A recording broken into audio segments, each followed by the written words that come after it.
disciplina o motivació.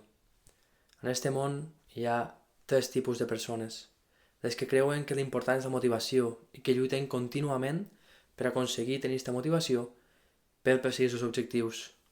Després tenim les persones que el que valoren és la disciplina, que ens diuen que només amb la disciplina, sense res més, podem aconseguir tots els resultats que vulguem i que de fet la motivació és completament necessària, ja que amb disciplina ho aconseguirem, que la motivació simplement és per persones dèbils o per persones poc constants, que és aquesta disciplina la que realment marca la diferència.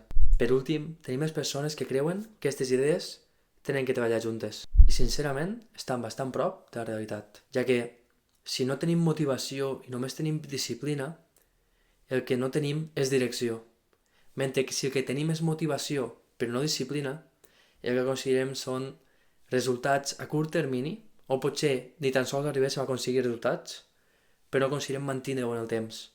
Per què? Perquè un cop aquesta motivació s'acabe, un cop tinguem moments en els que baixa aquesta motivació, en els que sentim més fluixos, amb menys ganes, en els que ens perdem una mica, fallaran. Però és molt probable que les persones que tenen disciplina però no tenen motivació mai troben el camí.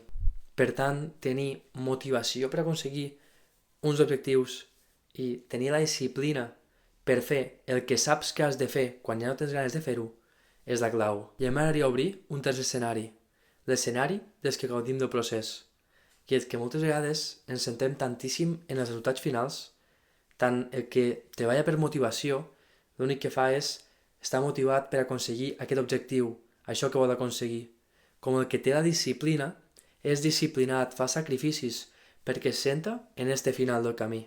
En canvi, si gaudim del procés, tot això canvia, ja que si bé la motivació i la disciplina ens donaran la direcció i ens donaran també aquesta disciplina, aquesta capacitat de lluitar els dies que no en tenim ganes, aquesta capacitat d'aconseguir resultats gràcies a la perseverància, a lluitar pel que volem i a superar les adversitats, si no gaudim del procés, de què ens serveix?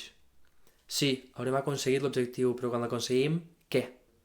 Per això és tan important que trobem un esport que de veritat gaudim, un esport que ens agrada, que ens il·lumina la cara. Hi haurà dies que no ens apetirà gens fer aquest esport, evidentment.